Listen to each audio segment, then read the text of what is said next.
आज विश्व मना रहा है रेडियो दिवस। मैं हूं आपका रेडियो साथी जितेंद्र।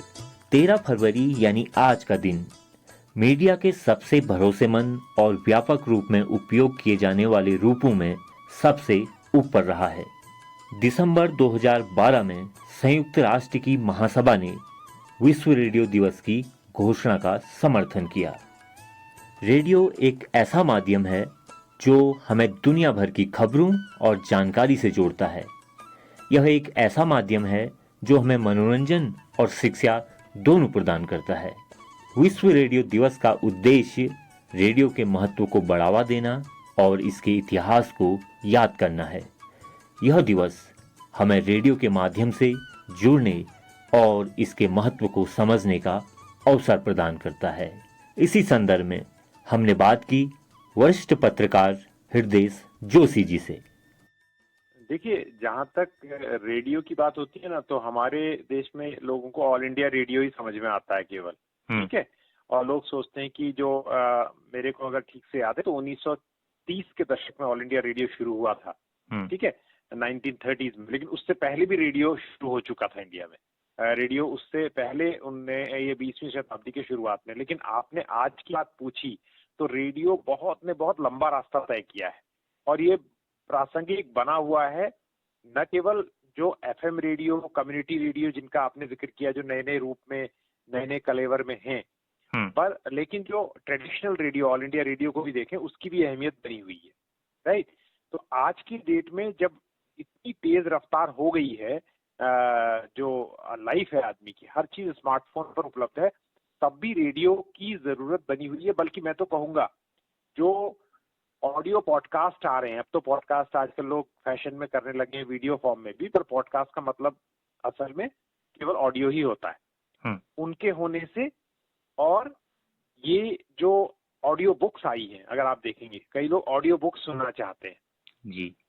ये दिखाता है कि जो श्रव्य माध्यम है, जो ऑडिबल मीडियम है, उसकी अहमियत क्या है।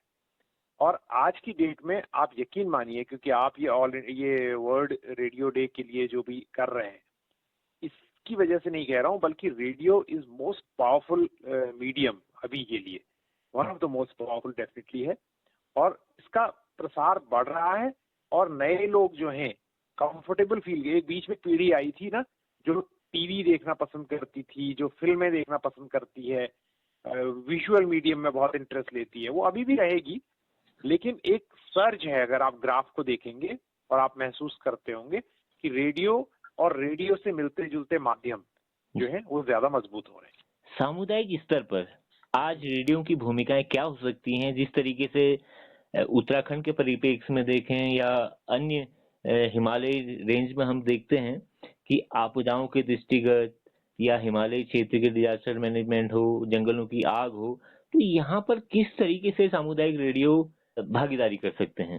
सामुदायिक रेडियो का जो चलन शुरू हुआ ना, तो वो इस लिहाज से ज्यादा हुआ कि किस तरह से जो लोग हाशिए पर हैं, जो मार्जिनलाइज्ड हैं, उनको कैसे एम्पावर किया जाए। वो जैसे बस्तर के दूर दराज के इलाके हैं, उड़ीसा के हैं, कुमाऊं के इलाकों में जैसे आपका जो रेडियो काम करता है महत्वपूर्ण, ये लोग की आवाज और इनके जो मुद्दे हैं, वो अगर एक आप सेंट्रलाइज्ड दिल्ली से, आकाशवाणी रामपुर है या दिल्ली है, लखनऊ से आ रहा है ब्रॉडकास्ट, चेन्नई से हो रहा है, तो वो जो टेलीकास्ट होते हैं वो उसको एड्रेस नहीं कर पाते हैं। भारत इतना बड़ा देश है जो कई एक महाद्वीप के जैसा है, और 2 दर्जन से ज्यादा भाषाएं हैं, 30 से ज्यादा राज्य और केंद्र शासित प्रदेश हैं, कितनी जुबान है। तो इस लिहाज से ये कम्युनिटी रेडियो का रोल जो है बहुत बढ़ जाता है। और अभी क्योंकि कम्युनिटीज पर बहुत अटैक हो रहा है, एक तरह से अटैक मतलब कि रिसोर्सेस की लड़ाई चल रही है। तो भारत की आबादी 140 करोड़ हो गई है, संसाधन उतने ही है, तो लोग फैल रहे हैं। तो फैल रहे हैं तो वो किन जगहों पर जा रहे हैं, जिन जगहों पर वो पहले नहीं थे। यानी कम्युनिटी जो दूर दराज के इलाकों में रहती है, उनके लिए उनकी एग्जिस्टेंशियल क्राइसिस होंगी। तो रेडियो को मैं केवल उस, जो आपने सही बात कही, जो आपदा प्रबंधन में मदद के लिए तौर पे नहीं देखता, मैं अवसर के तौर पे भी देखता हूँ कि जैसे आप लोग पैदा भी कर रहे हैं कि कम्युनिटी के लिए कैसे अवसर पैदा किए जा सकते हैं, और कैसे उनको आपदाओं से निपटने में और समस्याओं से निपटने में और अपनी बात को ग्रीवेंस रिड्रेसल कहते हैं जिसे, है ना, उसमें कैसे सरकार से और जो सत्ता पक्ष है उससे मदद मांगने में ये काफी कारगर हो सकता है। आज विश्व रेडियो दिवस है सर, तो इससे जुड़ा हुआ मैं एक ऐसा संदेश, जहां आज हम एआई की टेक्नोलॉजी के साथ आगे बढ़ रहे हैं, कई लोगों का ये विचार होते हैं, कई लोगों की ये कहना है कि बदलते दौर के साथ रेडियो अब पुरानी चीज हो चुकी है, हम नई टेक्नोलॉजी के साथ आगे बढ़ रहे हैं। तो आज हम लोग विश्व रेडियो दिवस मना रहे हैं, तो इस पे क्या संदेश आप देना चाहेंगे पूरी दुनिया को? देखिए, मैं तो ये कहता हूँ ये बड़ी बचकानी बात है अगर किसी ने आपसे ऐसा कहा है कि रेडियो अब पुराने बीते वक्त की बात हो गई है। रेडियो बहुत पावरफुली लौटा है। बीच में जरूर रेडियो पर हावी हुए दूसरे मीडियम, लेकिन वो बहुत ही, जिसे कहते हैं अंग्रेजी में ना, बैक विद बैंग, वो बहुत तेजी से वापस लौटा है। बस उसके रूप में, उसके कलेवर में थोड़ा अंतर आया होगा। और मुझे लगता है आने वाले दिनों में रेडियो का जो मेन रूल है, आपने एआई का जिक्र किया, आज एआई और जितने भी ऐप से जुड़े हुए आ रहे हैं, जितने सॉफ्टवेयर आ रहे हैं, जितनी बड़ी बड़ी देश की लड़ाई चल रही है, मुझे लगता है ये एक तरह से एक इसका पॉजिटिव साइड जो भी होगा, क्योंकि पहले से ही टेक्नोलॉजी मौजूद थी, एक डाउन साइड ये भी हो सकता है कि ये इंफॉर्मेशन को, मिस इन्फॉर्मेशन को फैलाने में कुछ लोगों के लिए इसका इस्तेमाल करेंगे कुछ लोग। तो उस वक्त रेडियो का भूमिका बहुत महत्वपूर्ण है कि वो किस तरह से मिस इन्फॉर्मेशन से लड़ाई करे। तो और ये रेडियो जो टेलीकास्ट है, मुझे लगता है उसका, इसमें अगर आपने एक बात मुझसे पूछी तो मैं कहूँगा मिस इन्फॉर्मेशन से फाइट करने में रेडियो काफी महत्वपूर्ण। रेडियो का इतिहास 100 साल से भी ज्यादा पुराना है। 20वीं सदी की शुरुआत में रेडियो एक अद्भुत तकनीक थी। यह लोगों को दूर दूर तक खबरें और मनोरंजन पहुंचाने का एक नया तरीका था। रेडियो ने दुनिया को एक साथ लाने में महत्वपूर्ण भूमिका निभाई। युद्ध के समय में यह लोगों को जानकारी और हौसला देने का जरिया था। 40 दशकों से रेडियो को सुन रहे धानाचूली निवासी नारायण सिंह बिस्जी बताते हैं, गांव में एक जो रेडियो हुई करती हो, तो वो जब जैसे ये चुनाव वाला, तो चुनाव को जो वोटिंग होने रहे, वोटिंग में जब नतीज निकलने रहे, तो वो के सुनना लीजिए। तो लोग जो थे बिल्कुल ये जैसे धानाचूली बाजार से हमारे, तो वहाँ कम से कम 150 लोग वहाँ परिणाम निकल, तो उनको सुनना लीजिए इकट्ठे होने रहे वहाँ। तो तस्वीर के जब हमले शौक है, तो तब हमले जारी करने रहे। तो फर्स्ट शुरुआत तक की बेटी है, जब हाई स्कूल में पढ़, हाई स्कूल लगभग में सन 1971-72, हाँ, तो 72 में मैं फिर अपन रेडियो ली, तो खुद मैं अपन रेडियो ले, तो वो रेडियो में मैं समाचार, उस टाइम में देवकी नंदन पांडे और अपन अशोक वाजपेयी, इंदु वाही और एक और क्या नाम, विनोद कश्यप, तो ये जो थी समाचार वाचक थी उस टाइम में, ये समाचार सुनती हूँ मैं। फिर धीरे धीरे मैं उस टाइम में थोड़ा सा यो विविध भारती बड़ी जो गीत होने और कार्यक्रम होने डाल के कुछ कार्यक्रम सुनने में हवा महल कार्यक्रम आए चलो विविध भारती बड़ी, तो वो सुनने मुझे बड़ा शौक थी। और फिल्मी गीतों ले और तो नाटक रामपुर बटी, एक स्टेशन फिर रामपुर थी, तो रामपुर बटी जो हमारे कुमाऊं वाणी, जो आज हम कुमाऊं वाणी बटी हम यो पहाड़ी संगीत सुन लो, तो वो टाइम में रामपुर बटी ले गीत होती, पहाड़ी गीत रामपुर। तो वो बात फिर नजीबाबाद खुला, तो नजीबाबाद बटी ले यो हमारे कुमाऊनी गीत चले, और नजीबाबाद, अल्मोड़ा, रामपुर, इन स्टेशनों बड़ी, तो यो पहाड़ी गीत यो चलने रहा, तेनू बड़ी और कार्यक्रम ले, समाचार ले, यो चलते रही। तो चलते चलते चलते चलते फिर सब अपन अब बीच छोड़ देर में आप आजो की 2010 बटी हमारी हो कुमाऊं वाणी रेडियो स्टेशन खुला। 16 बटी फिर मैं एक नियमित श्रोता कंचन की आपको दो वार्तालाप ले और सुनना को आप ठीक है थे, तो यार तो दौड़ रहा रेखपाल जी, तो बहुत बढ़िया रो। तो यह मैं संदेश जो अपन तरफटी की समस्त श्रोताओं के जो कुमाऊं जो संस्कृति बोली भाषा जो रीति रिवाज तीज त्योहार थे सब जो से हम लोग इनको जीवंत कर सकूं रेखवाल जी मैं यही कहना चाहूँ समस्त हमारे श्रोताओं जो कर्तव्य लोग उनके और प्रचार प्रसार हम लोगों करते। आजकल इंटरनेट और टेलीविज़न की लोकप्रियता के बावजूद रेडियो का महत्व अभी भी बना हुआ है। दूर दराज के क्षेत्रों में जहां इंटरनेट नहीं पहुंचता, रेडियो ही सूचना और मनोरंजन का एकमात्र स्रोत है। रेडियो शिक्षा, स्वास्थ्य और कृषि जैसे महत्वपूर्ण मुद्दों पर जानकारी का एक शक्तिशाली माध्यम है। वर्तमान में कुमाऊवाणी सामुदायिक रेडियो के नियमित श्रोता के रूप में मुन्नी देवी और दीवान सिंह लोधियाल जी अपने विचारों को कुछ इस प्रकार बांटते हैं। हमारे रेडियो जब भी चल रहा, हमारे जनता भी जब तक सुनी ना या लोगों को सुनने बातचीत करने वो जो संदेश जो हमारे लिए बहुत है महत्वपूर्ण है।